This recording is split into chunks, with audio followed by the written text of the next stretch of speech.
sound that saved a wretch like me.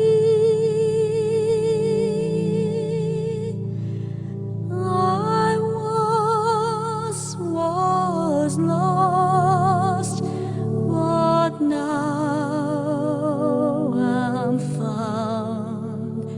Was blind, but now I see.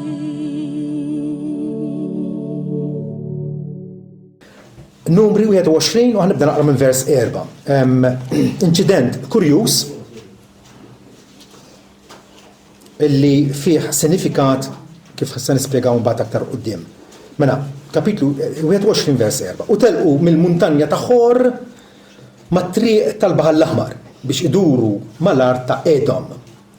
U l-poplu iddejjaq wisq bit-triq. Jekk tara fuq il-mappa infatti kienu qegħdin iduru ċirku sħiħ meta setgħu qasmu hekk distanza qasira il-poplu ddejjaq. Mara ebda sens li qegħdin nieħdu triq twila.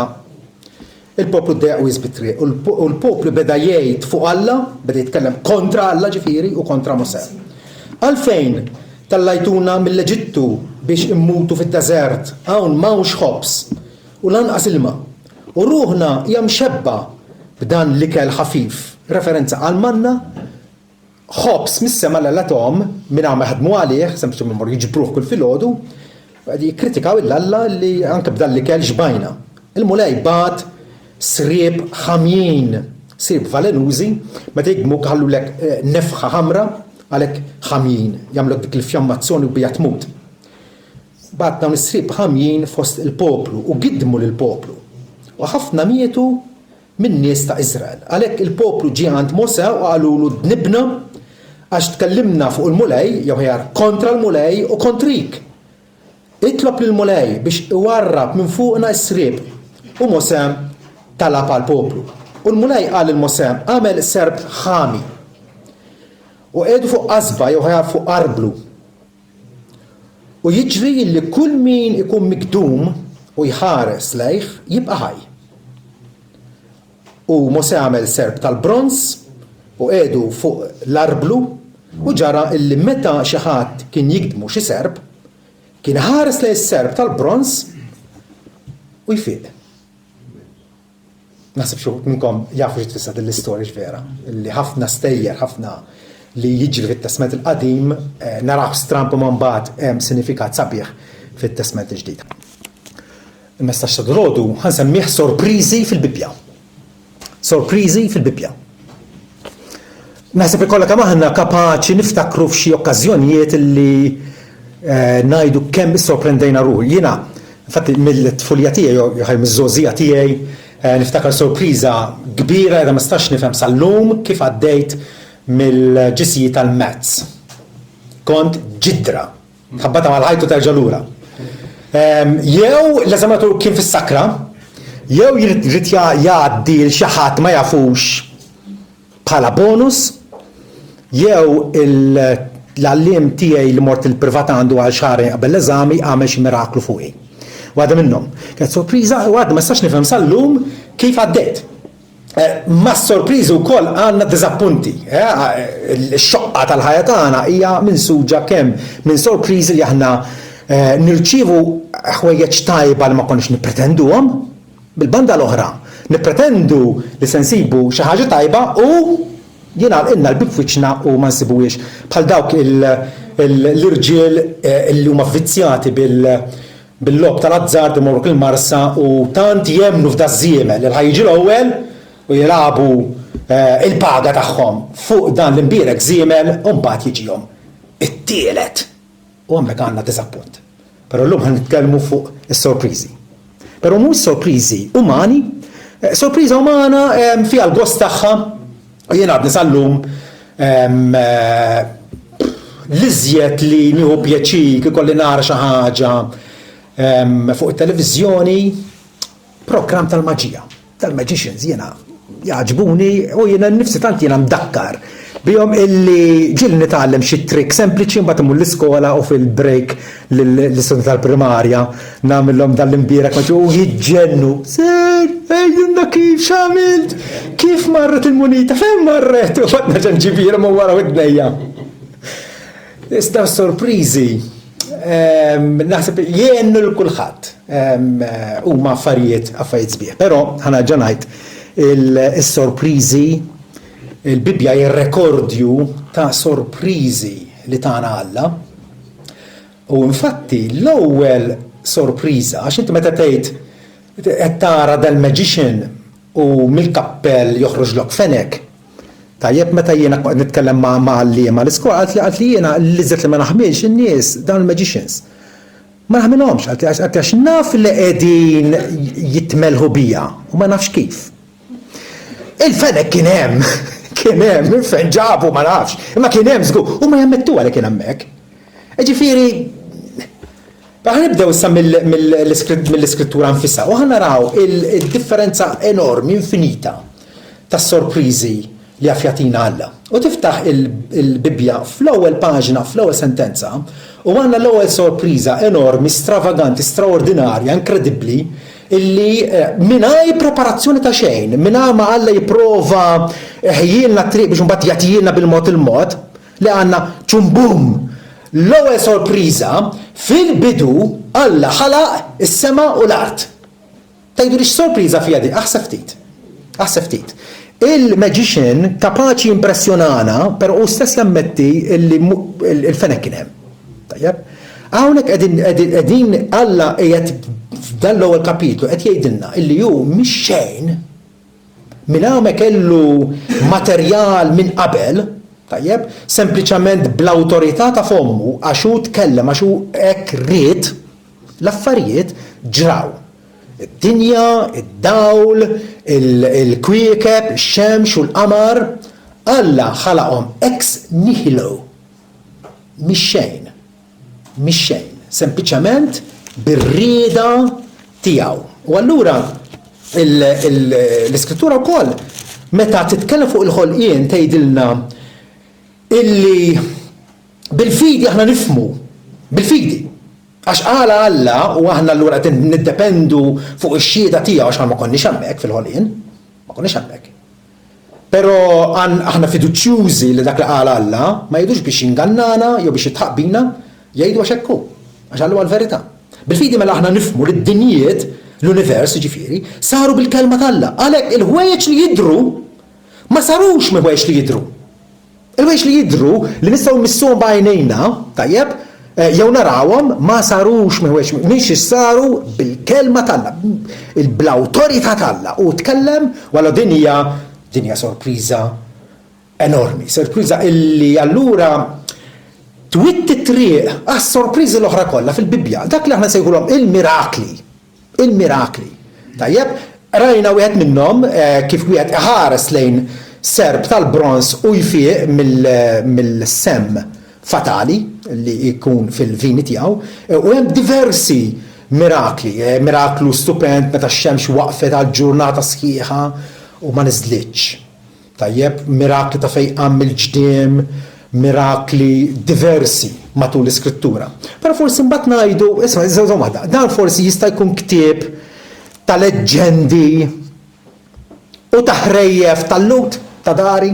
Aħna l qegħdin ngħixu fi żmien modern, issa naħkejna ħafna qbut ma' quddiem għajnejna ma għadniex nemmnu f'dawn ħajdu hekk dawn il-stejjer li jkunu ma sbieħ fl-aħħar mill-aħħar fil-paganiżmu tal-Greċja u ta' Ruma, il-kronaki tagħhom huma mimlijin bil-stejjer fantastiċi ta' siġar jitkellmu u affarijiet hekk. U għalfejn għadin nemmen il-mirakli huma rrekordati fl-iskrittura u mhux stejjer fantastiċi minn sorsi oħra. Għala lik l-għala. Ġesu fil-Ġwanni 15, vers 24, jgħidilna kieku ma għamilx fosthom l-emejjel li ebda bniedem ieħor ma għamel. Qed jirrefer għal mirakli tiegħu tal-fejqan, saħansitra qajjem in-nies mill-mewt, ifejjaq l-omja, eċċetera. Kieku ma għamilx dawn l-emejjel li ebda bniedem ieħor ma għamel, ma kienx ikollhom dnub. Imma issa rawhom u badu sew lili u kemm il-missier. U jkompli jgħid imma da ġara sabiex iseħħ il-kliem miktub fil-liġi tagħhom. Baduni għal xejn. Mela Ġesu qiegħed jabbina, qiegħed jinsaġ flimkien il-mirakli tiegħu qiegħed jorbothom mal-profezija dwaru illi hemm inferxa matul it-Testament il-Qadim. Hawnhekk għandna apoloġetika qawwija ħafna. Ma tistax jekk inti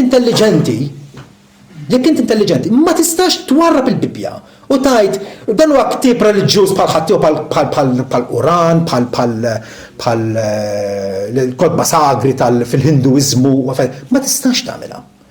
Ebda ktieb ieħor ma jqarreb imqar difer lejn l-Iskrittura biex jikkompeti magħha il għaliex l-Iskrittura appart il-mirakli u jekk ma tixtem minnhom nifmek. Imma mal-mirakli hemm minsuġa profezziji innumerabbli, profezziji għexieren, miet ta' profezziji illi llum ebda bniedem intelligenti ma jgħid meta jqabbel it-Testament il-Qadim l-ewwel tliet kwarti tal-Bibja mal-aħħar kwarti tal-Bibja kif dawn il-profezziji seħħew fi Kristu meta twieled u għex fostna, pereżempju, illi Ġesu kellu jkun imwieled ludi. Il-Messija kellu jkun ludi, kellu jkun mit-tribu ta' Ġuda, kellu jitwieled f'Bethlehem, kellu jitwieled minn verġini, kellu jgħix ħajja perfetta, kien se jagħmel mirakli, kien se jkun tradut minn ħabibu stess, kellu jkun jispiċċa bidejh u saqajh minn fudin. Meta l-kruċifissjoni ma kienx teżisti. Meta kiteb il-profezija Eżajja, ma kien joħolmu biha li bniedem issalbu. Illi kellu jkun mitfun f'qabar misluf, illi kellu jerġa' jirxoxta, jitla lura fis-smewiet, u nista' nsemmilkom patafjun ta' profezziji oħra. Illi kollha seħħew fi Kristu fil-ħajja tiegħu, allura ma tistax jekk inti tirrispetta l-intelligenza tiegħek stess. Ma tistax tgħidli ma importanix mill-Bibja. Le!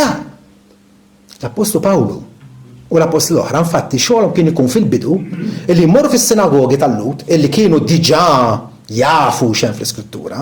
U Pawlu kien jgħidilhom, isma' dak li qegħdin taqraw hawn f'Iżajja, f'Ġeremija, f'Eżekjel u fil-profeti kollha, dawk il-profezziji jiena ġejt apposta biex ngħidilkom illi seħħew fi bniedem Ġesu ta' Nazaret.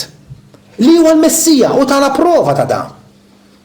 Appart il-mirakli tiegħu, li Ġesu qal ebda bniedem ma għamel il-mirakli li għamilt jiena, u għalhekk m'għandhomx skuża. Illa għaliex ma dawn il-mirakli hemm jerġa' konferma isħaħ tal-profezziji dwar Ġesu Kristu. Jiġifieri meta l-Iskrittura issa tgħidilna l-ewwel sorpriża li Alla ħalaq is-sema u l-art, li Alla huwa s-sors, Alla huwa l-bidu ta' kull ma hu, u għallu anke tiegħi ma rrid nagħti każ. Ma nistax nilaba tal-kiesaħ, nilaba tal-kul, u ngħid le, għati każ l-Iskrittura, għax l-Iskrittura fija ħafna evidenza, forsi aktar milli tixtieq inti, illi hija l-kelma t'Alla. Illi hija l-kelma t'Alla. U aħna ġanajt l-evidenza illi l-aktar sabiħa u konvinċenti għal-menu għalija, għal ħafna nies ukoll. Hija l-fatt illi dak li nkiteb mijiet ta' snin, kultant anke 1500 sena qabel ma ġraw l-affarijiet, qabel ma ġraw, u allura kif nista' ngħid illi xi ħadd jista' jindovina, jista' jaqta' se jiġri fil-futur. Jekk ma jkunx Alla nnifsu. Mhux Mosè li qal Alla tqajmilkom profeta bħali akbar minni u intom għandkom tisimgħu minnu. Mhux Mosè minn żniedu qala, mhux hu vvinta. Alla mexxa anqal lil dal-profeti tal-antik biex issa naraw u allura inneħħu l-dubju illi iva Alla jridna nagħtu każ lill-ibnu u l-messaġġ tiegħu. Għaliex anke f'Iżajja 41 jgħidilna resqu l-kawża tagħkom jgħid il-mulej, ġibu raġunijiet sodi tagħkom jgħid is-Sultan ta' Ġakob. Ħajġibuhom u jarfuna dak li għandu jiġri, Alla qed jisfida lill-allat folots ta' kwalunkwe reliġjon oħra. Ġibu, ħajjarfuna x'kien fl-modi x'inhu kif naħsbu fuq u nkunu nafu kif se jseħħ. Jew ħabrulna dak li ġej, xi sfida qawwija, ħabrulna dak li ġej. Alla kapaċi jagħmilha għax Allu Alla l-ħaj, Alla l-vera, il-futur u l-passat ma jagħmlux differenza għalih. Ejdulna se jiġri wara biex narfu li intom Allat. Jekk tridu ver tikkonvinċuna illi il-Quran jew daw l-kodba l-oħra illi huma ħajdwek il-pedament ta' diversi raġunijiet oħra. Fihom dal-profezziji għaxxejn. Għaliex għax bniedem bl-erftu mhux kapaċi. Il-Bibja hija miżowda profezziji. Illi ebda Voltaire, ebda Sartre, ebda Camus, ebda filosofu, ebda opponent tal-Kristjaneżmu ma refa sabaw jgħidu għaw żballa hawnhekk. Għaw profezzija li ma saħħitx fil-Kristu. Kollox bi preċiżjoni, kollox ta' pezzerija, fina u sabiħa. Ġibu l-evidenza ta'kom qed jgħidulna se jiġru wara biex narfu intom Allat, iva għamlu l-ġid jew għamlu d-deni biex nistaġbu u naraw flimkien. Ara, intom xejn, xogħolkom mhu xejn, mistkerraħ kull min jagħżilkom. Alla jikkundanna kwalunkwe reliġjon oħra illi tiġi f'kompetizzjoni mar-rivelazzjoni tiegħu. Għax il-Bibja hija r-rivelazzjoni tal-Alla. U li kieku allura fil-Bibja l-ewwel sorpriża tagħha. Fil-bidu Alla ħalaq is-sema u l-art. Hawnhekk ridu nieqfu. Hawnhekk ridu naħsbu ftit. Aħna kontabbli lejh, jekk aħna xogħol idejh, aħna kontabbli u nafu fil-kuxjenza tagħna. Nafu fil-kuxjenza tagħna illi aħna rridu nagħtu kont lill-Alla. Issa, meta tkompli taqra Ġenesi 1 vers 1, u tkompli taqra l-istorja. L-istorja bażikament tal-poplu Ludi li kien l-aħjar poplu fost il-popli l-oħra għax l-Assirjani, il-Babilonjani, il-Rumani, il-Grek, da kienu popli barbari, kefrin, ħżiena, korrotti. Il-Bibja fit-tasmet għadin tirrekordja għandna l-istorja ta' l-aqwa poplu, il-poplu Ludi. Però xi tgħid dwar dan il-poplu? Xi tgħid dwar il-poplu? Wieħed mill-esponenti fost dal-poplu li kien anke sultan fuqhom, David jgħid hekk, qal f'qalbu li blaħ m'hemmx Alla. David qed ħares lejn il-konċittadini tiegħu, lut bħalu. U qed jgħid ħafna nies qegħdin jgħixu bħalli kieku m'hemmx Alla. Bħalli kieku m'hemmx Alla.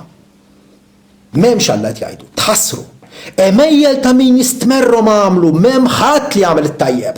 Ittawwal il-mulej mis-sema fuq iliet il-bnedmin, issa mhux fuq il-lut biss, fuq iliet il-bnedmin kollha, globali, biex jara kemmx min huwa għaqli u jfittex il-Alla. Il-kol twarbu, il-kol flimkien saru faħxin, m'hemm ħadd li jagħmel it-tajjeb, le lanqas biss wieħed. Dak huwa l-verdett Alla.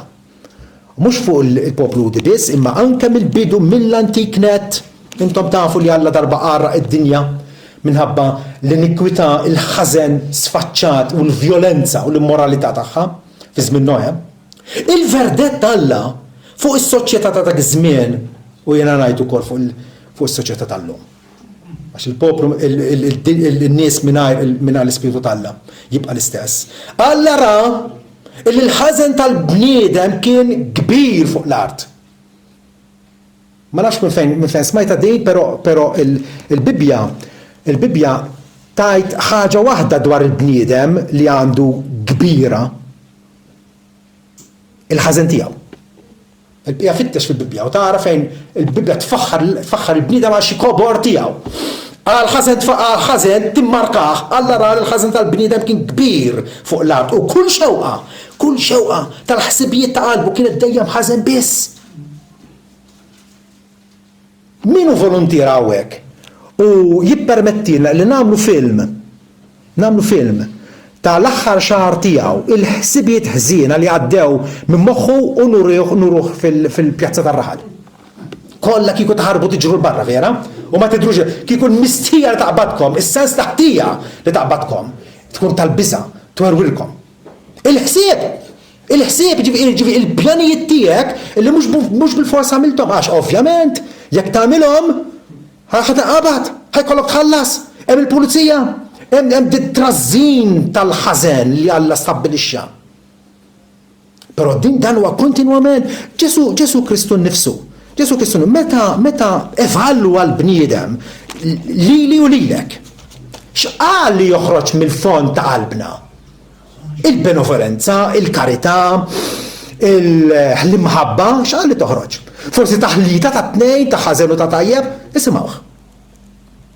Għax minn ġewwa mill-qalb tal-bniedem joħorġu il-ħsibijiet ħsiena, l-adulterji, iż-żena, is-serq, ix-xeħħa, il-ħżunija, il-qerq, il-ħarb ir-rażan, l-għajn ħażina, jiġifieri il-ġelożija, l-għejra, id-daqa, il-gburija, il-bluwa, dawn il-ħwejjeġ kollha, dawn ix-żiena kollha jiġu minn ġewwa u jniġsu jew ħamġu lill-bniedem. Ma semma ebda xejn tajjeb li joħroġ mill-bniedem. Tajdu ma' hawn nies li jagħmlu tajb iva bil-qawwa tal-Ispiritu Santu li jaħdem fihom.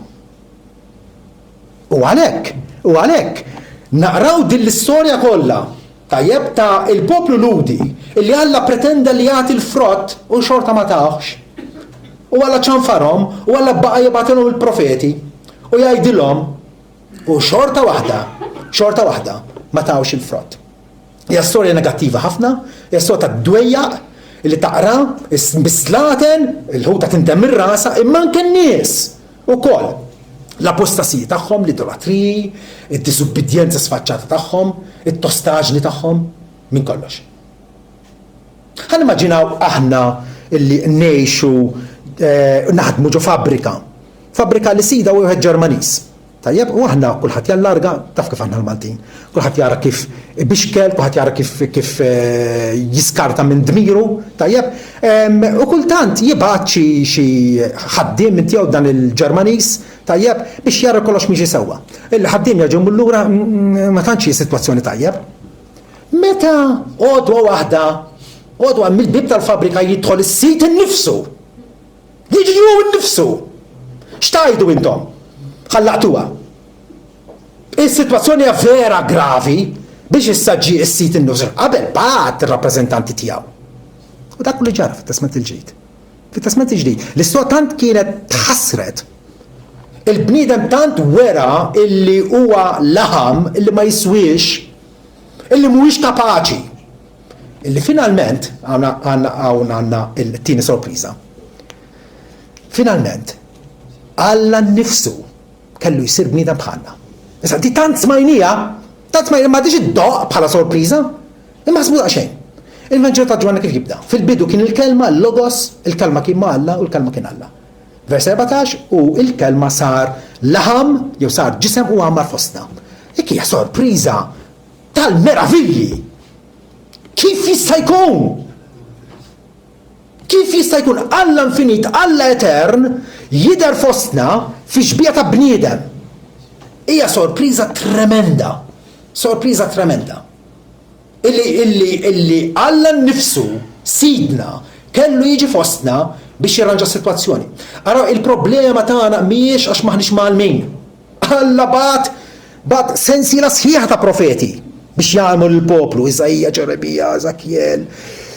U dejjem jagħmlu dejjem iwussuhom u dejjem jinkoraġġuhom u kultant jedduhom. X'kisbu bilqasek? Li kieku se nsalvaw bit-tagħlim. Le, Ġesu ġie għax biex juri li t-tagħlim mhux biżżejjed. Ġie biex jagħmel tpattija illi ħadd minnha ma seta' jagħmel. Ġie biex iħallas id-dejn tagħna fuq is-salib. U allura Luqa huwa dak l-evanġelista illi ipenġina dan xenarju fuq il-Kalvarju. Illi jgħidilna wieħed mill-kriminali tafu li kien 2 briganti imsalbin fuq kull naħa. Wieħed minnhom insultaħ u għallu ewwilla m'intix int il-Messija salva lek innifsek u lilna. Imma il-malafettu li ieħor ċanfru int lam tqastibsa minn Alla qallu. La darba tinsab taħt l-istess sentenza ta' kundanna, aħna hawnhekk ninsabu ġustament għax qegħdin nirċievu lura x'ħaqna għalli għamilna. Imma dan m'għamel ebda deni. Imbagħad qal Ġesu, ftakar fija meta ġi f'saltnatek. U Ġesu jieġbu tassew ngħidlek illum se tkun miegħi il-ġenna. Għalfejn ġi Ġesu fostna Għalfejn is-sit il-kreatur tagħna ġie fostna biex iva jifret l-umanità fit-tnejn. Dak li huma tiegħu, dawk li ħajmorru l-ġenna u dawk li mhumiex. Issa tinnota illi dan Luqa issa jaħlu il-malefattur. Infatti l-Evanġelisti l-oħra Mark u Mattew jgħidu li t-tnejn kienu qegħdin jinsultawh, it-tnelluma. Hawnhekk naraw mela sorpriża oħra fil-Bibja jekk qegħdin tinnotaw. Illi Alla jsalva lil min? Lin-nies ħżiena. Di tmur kontra il-filosofija tar-reliġjonijiet kollha u l-filosofija kollha tmur fejn tmur fuq liema kontinent. Dinja sorpriża għal darbora li tant aħna familjari magħha illi m'għadix tħalli impatt fruħna. Alla jsalva nies ħżiena. Dawk li huma b'saħħithom m'għandhomx bżonn ta' tabib, imma dawk li huma morda ma ġejtx insaq lin-nies sewwa iżda l-midinbina għall-indiema. Ħankellmek personalment ħabib. Jekk inti taħseb illi inti tajjeb biżejjed, mela Ġesu mhux għalik. Ġesu ma jista' jagħmilek ebda ġid. Ġesu ġi għal nies ħżiena. Darba għalilna storja ta' wieħed illi kien stmat fis-soċjetà għax kien reliġjuż, kien bil-għaqal, fariżew, u daħal fit-tempju beda jiftaħar qudiem Alla kemm jagħti deċm u kemm isum u kemm mhuwiex adulteru u għandu kollox ordnat. Mhux bħal tal-pubblikan, kien hemm miskin pubblikan illi kien iż-żibel tas-soċjetà dak iż-żmien. U dal-pubblikan itħabbat fuq sidru waqqas biss rafajneħ les-sema, imma Alla qallu Alla kun propizzjuż miegħi. Neħħi l-għadab tiegħek minn fuqi. Ma kienx jaf kif? Kif seta' Alla ma jkunx m'għaddab ma wieħed midneb? Ġesu jgħid li dan il-pubblikan dan raġel ħażin irritorna lejn id-dar ġustifikat. Alla ddikjarah ġust. Alla ddikjarah li għandu dnubietu maħfura. U mhux liħor. Għaliex? Għax din hija sorpriża tal-Bibja. Għalhekk għandna l-Bibja llum. Biex tarrafna b'da sorpriża tal-Alla. Alla jsalva lin-nies ħżiena. Ħżiena. Taraf jekk innifsek bħala ħażin imberkin il-foqra fl-ispirtu. Iġifieri dawk in-nies ħajisqu li Alla u m'għandhom xejn xi resqulu. Mhumiex ħajpruvaw jimpressjonaw għax marru l-pellegrinaġġi għax talbu għax taw il-karità, xejn minn da. Nies ħżiena li jarfu l-ħażen tagħhom, li jafu d-dejn tagħhom quddiem Alla. Hija sorpriża, hija dilemma fl-aħħar mill-aħħar. Għax aħna fl-aħħar mill-aħħar nafu illi il-ġenna ħajitlu nies twajba. Nies twajba. Alla jibda biex jisalva nies ħżiena jagħmilhom tajbin permezz tal-Ispiritu tiegħu u iva mbagħad ikunu denji illi jgħixu fil-preżenza tiegħu għall-eternità fil-ġenna. Allora dit dilemma Pawlu jispjega ħilna billi jagħtina eżempju mill-ħajja ta' kuljum. Tajjeb, ħafna minna naħdmu u naħseb jiena il-paga nirċevuha kull erba' ġimgħat kull xahar ma nafx jiena. Tajjeb inti tkun għamilt is-servizz tiegħek jew produċejt l-oġġetti tajt is-servizz tiegħek tajjeb u fl-aħħar tax-xahar inti tmur għand il-manager tiegħek u tgħidlu jekk jogħġbok. Għandek pjaċir til-paga? X'tgħidlu? Tgħidlu ħaqqil il-paga. Ħadim talija. Tieni. Għax il-kuntratt ekku naħdem nagħti s-servizz u inti tħallasni lura. Dik kulħadd jifhimha. Fatti tanti ingrained fina illi aħna nafu illi skont ma tagħmel titħallas. Issa. Rumani 4 vers 5. Pawlu jgħid, il-min jaħdem, is-salarju tiegħu mhux kreditat lilu bħala favur. L-impjegatur tiegħek ma qed jagħmilek ebda favur meta iħallsek. Għax għandu obbligu li jħallsek. Bil-forsi taħallsek. Mhux qed jagħmilek favur iżda bħala obbligazzjoni, però lil min ma jaħdemx. U hawnija sentenza fenomenali fil-Bibja. Il-min ma jaħdimx imma jafda falla li jiġġustifika lil-ħżiena. Dan huwa l-Vanġelu. Jiġġustifika lil-ħżiena. Il-fidi tiegħu ikkreditata għal ġustifikazzjoni tiegħu. Il-fatt li aħna nafdaw fi Kristu mhux fina nfusna Alla jgħod dik il-fidi tagħna għal ġustifikazzjoni u ċew biex aħna nidru qudiemu u nkunu ddikjarati minnu bħala ġusti, kwalifikati għal ġenna. Pawl mu qed jgħid xejn ġdid hawnhekk. Għax infatti jikkwota l David u jgħid David ukoll jitkellem dwar il-barka tal-bniedem.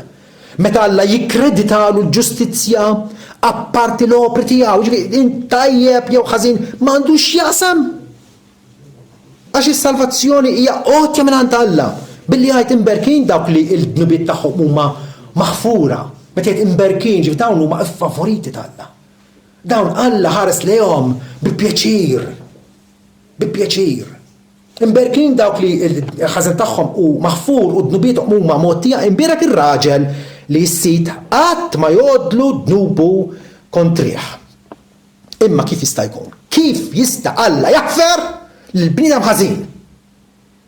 U kif jista' Alla ma jdaħħalx fil-ġenna nies li huma manifestament reliġjużi li jagħmlu ħafna ġid? Kif jista' jkun da? Bibbiet tispjegana. Kif taslilna l-maħfra? Il-maħfra raħ taslilna permezz tal-Evanġelju. Il-bxara tajba, bxara tanti tajba, tanti fenomenali illi kien xi ħadd iddeskriva s-salvazzjoni tagħna bħala lotja li ħadd ma jrid. Lotja b'xejn li ħadd ma jrida.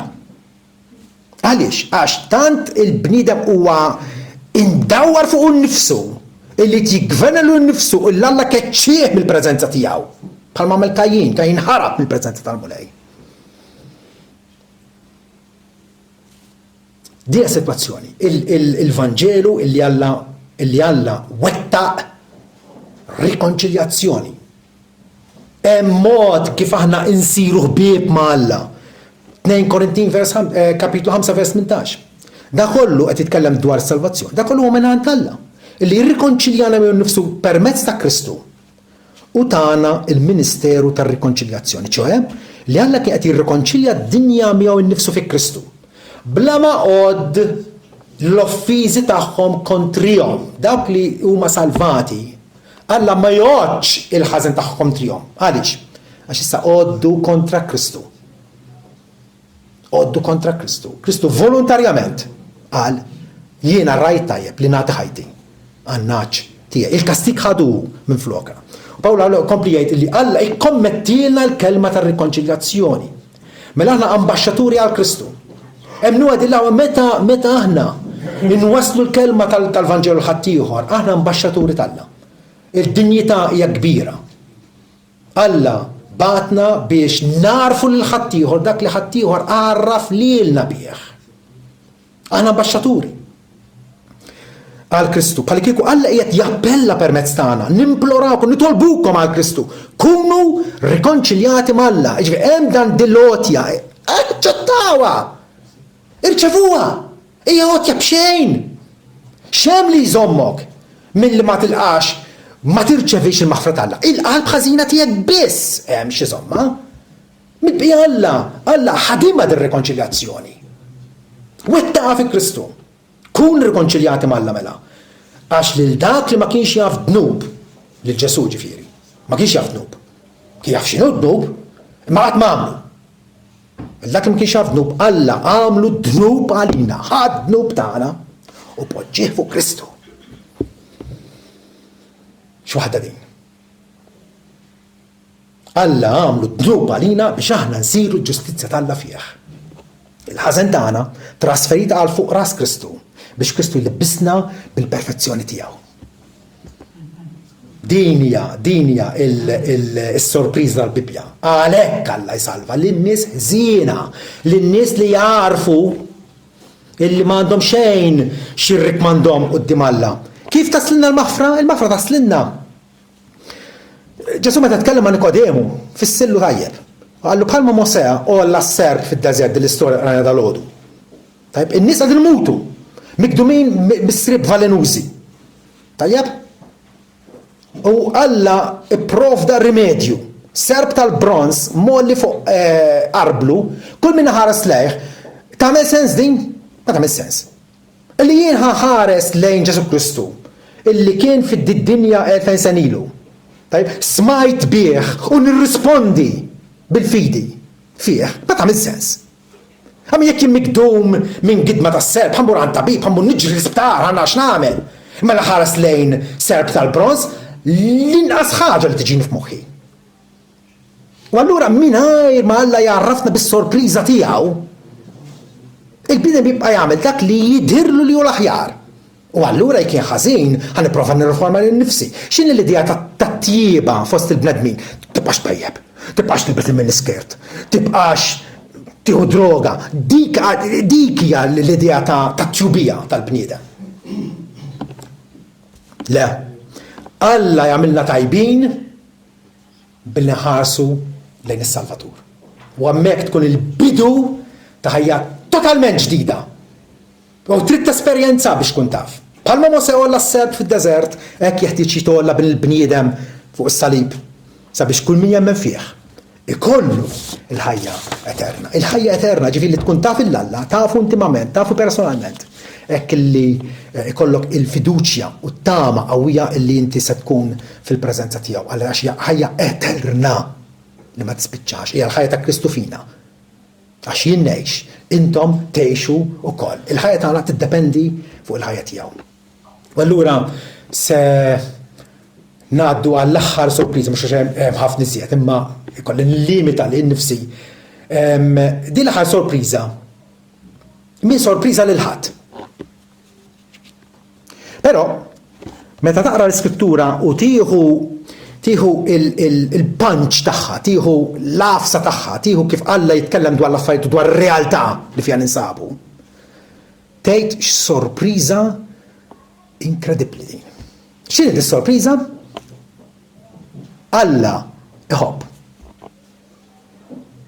Mhux ovvja din li Alla jħobb. Alla jħobb il-kulħadd. Alla jħobb il-kulħadd, dak huwa l-obbligu tiegħu fl-aħħar mill-aħħar huwa Alla. U obbligat li jħobb. Well, l-affarijiet mhumiex daqshekk sempliċi. Diġà għattilkom x'tip ta' bnedmin aħna, x'tip ta' ħlejja aħna. Jekk naqraw jew naraw fil-mera lilna nfusna f'dawn il-lut tal-antik. X'tip ta' nies kienu? Mimlijin ipokrizija, mimlijin formalità, mimlijin ħażen, mimlijin żena, idolatrija. Tgħid li m'għandi statwi d-dar, għandek l-idolatija f'qalbek ukoll. Jekk inti xħieħ u titiżżomm l-affarijiet kollha li kien nifsek minn ma tasfed dik hija idolatrija wkoll.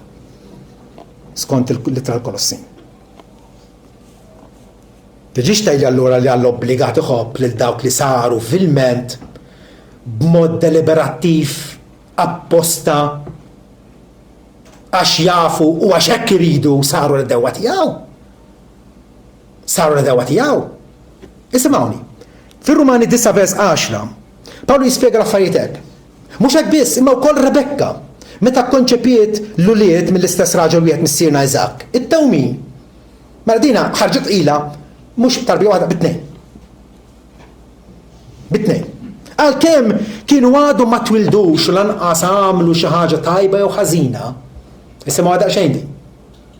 Sabiex lan jew l-iskop tal-Alla skont l-għażla tiegħu tibqa'. Mela, min jiddeċidi u x'se jsalva jew la? Alla, għax Alla huwa li jagħżel. Hawn issa s-sorpriża. Hawn hija s-sorpriża. Għandna nitkellmu dwar free will. Nemmen fi free will jiena. Alla biss għandu free will. Alla biss jagħmel li jrid. U l-possessu tas-sema u l-art. Aħna għandna rieda iva, imma hija rieda ikkakmata, ikkatenata, marbuta mad-dnub, u jekk liben Alla ma jeħilsekx, int skjaf ta' dnub.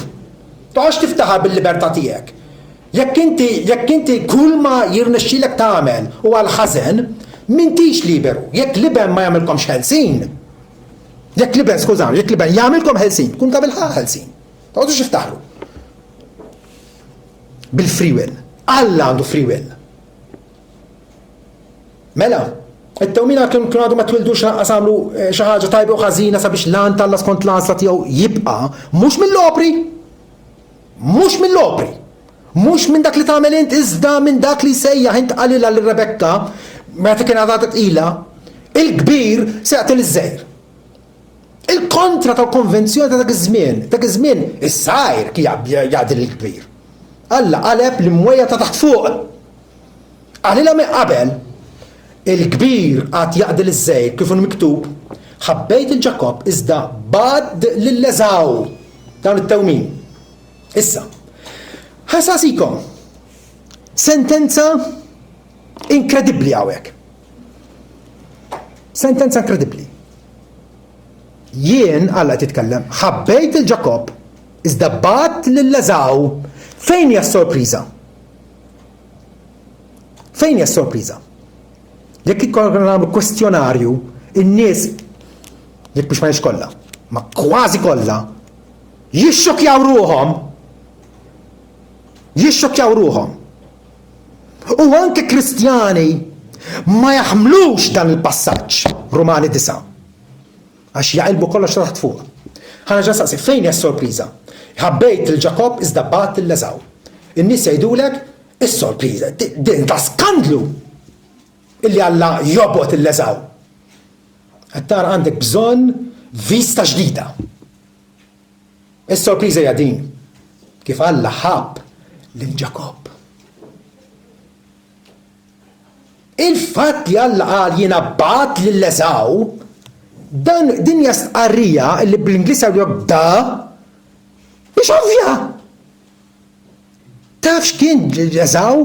Profan, immorali, jiżżewweġ nisa kemm irid.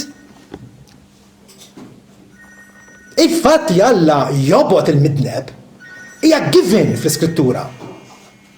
Alla huwa arrabjat għal ħsiena kull jum. Ħara s-salmi għal darba. U tkun taf. Il-fatt li hawnhekk qed jgħid bad lill-Eżaw, dik suppost nafuha. Xejn ġdid. Alla għarraq id-dinja bid-dilluvju u qal ma neġax narraq. Għax il-bniedem huwa minn żuritu ħażin. Kif Alla kull darba jikkastiga immedjatament kull ġenerazzjoni kollu jeqreda. Il-sorpriża hi ħabbejt lil-Ġakob. Meta se nifhmuha din? Tant aħna influenzati bl-infidilja barra illi hu jista' jkun immorali u adulteru u jisraq u jberbex u jagħmel minn kollox, imma Alla jħobbni. Alla jħobbni. Mhux hekk. Is-sorpriża hi illi Alla jħobb lil min jażelu li ħajħobbu b'imħabba speċjali, b'imħabba li twaslu għas-salvazzjoni eterna fil-ġenna. Iva f'ċertu sens Alla jħobb il-kulħadd ħankunu fer. Il-kulħadd billi jagħtih in-nifs, l-ikel, l-saħħa u kollox. Però imħabba u mħabba. Imħabba u mħabba. Iħobb il-poxmu kollu tiegħi, inħobb in-nisa kollha hawnhekk, ma mhux kif iħobb il-marti.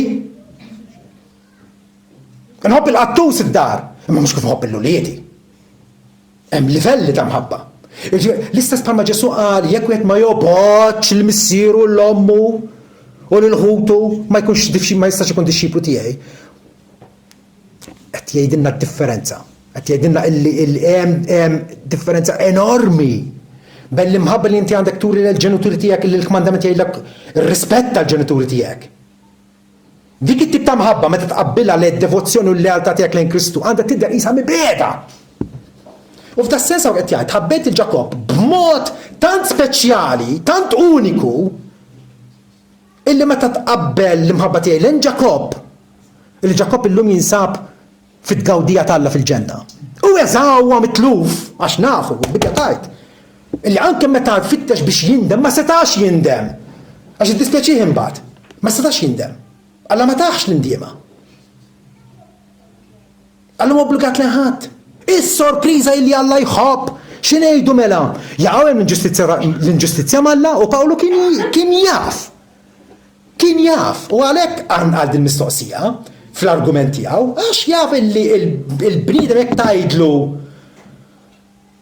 Alla jħobb imħabba speċjali lil dawn u mhux il-dawk, il-bniem se jirribella.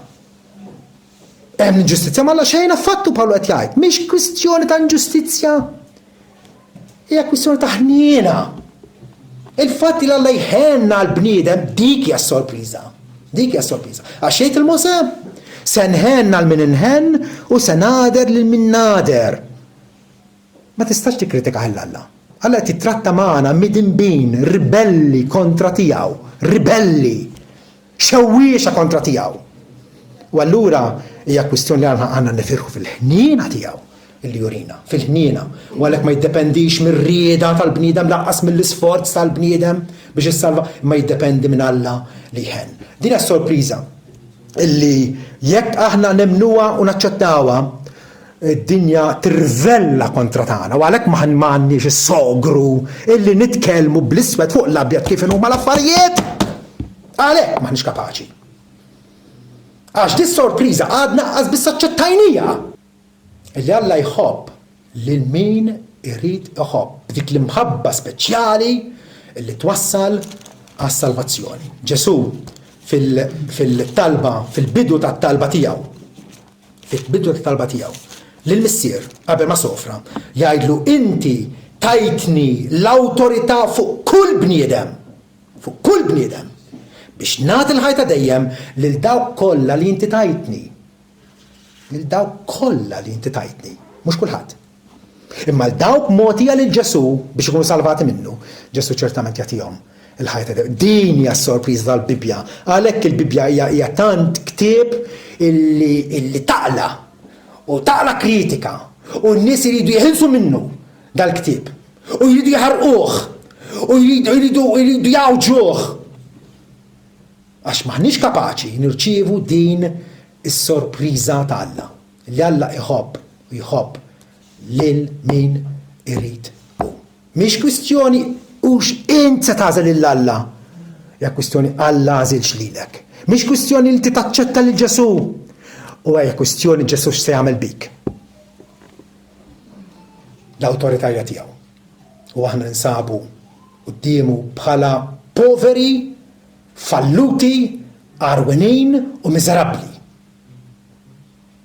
U għalhekk il-Bibja tgħidilna, il-Ġesu nissu jgħidilna, ejjew għandi, jekk inti tittama, ejjew għandi, intom il-koll, intom taqlin u mobbi, u jiena nsarraħkom. Ħanispiċċa bil-storja biex forsi nibdew nifhmu din is-sorpriża. Għandna raħal fqir mimli kriminalità. It-tfal minn żogħżithom ma jridux jafu biskola, ma jridux jafu baqal, sibhom biex jisirqu, irħu l-oħra, kriminali. Però ovvjament jridu jmorru l-iskola. U l-għadha t-tfal huma obbligati li jixtru ktieb ta' wieħed awtur famuż, kulħadd jaf bih dal-awtur. U awtur tajjeb, u allura riesaq Settembru dawn bil-fors rridu jmorru fil-għand il-libra biex jixtru dan il-ktieb. Xin imorru għand tal-ħanut, mhux jixtru ktieb, imma bil-fors. Imorru għand tal-ħanut u xin joħorġu bil-ktieb wara jkunu ħalsuh 2 euro. Tajjeb? Xi wħud minnhom xin jiftħuh il-ktieb.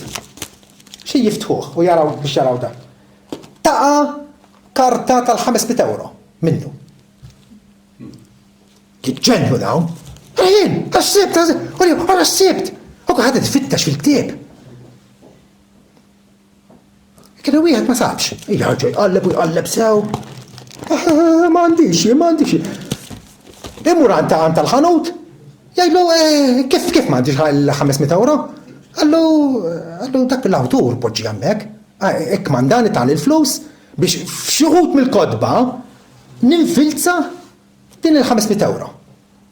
Però għalli ninfilza mhux f'kollha, f'xi wħud minnhom. Imma jekk tal ħadd ieħor ridejn ukoll. Żomm waħda. Min għalli inti tobodu l-awturu. Min għalli inti ma taħmlux. Min għalli inti kontra qalbek kellek tixtri dal-ktieb. U kif tippretendi allura illi għas-saba ħadd ieħor 500 euro issiba int ukoll? Hekk jagħmlu l-bnedmin l-aħwa. Il-bnedmin hekk jagħmlu. Jippretendu illi Alla ħalli huma ma jħobbuhx imma Alla għandu obbligu illi jħobb.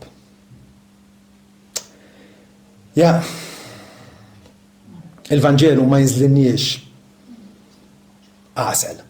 Dik aħna għatem dik il-qalb ibsa kontra Alla. Però l-ħabara tajba din, hija Alla nnifsu jasaq lejna u dik il-qalb ġeblija Alla kapaċi idawwarilna jaġina mill-ġdid biex kun qalb illi volontarjament tfittxu, tħobbu u titaxxaq fih. Amen. Amen.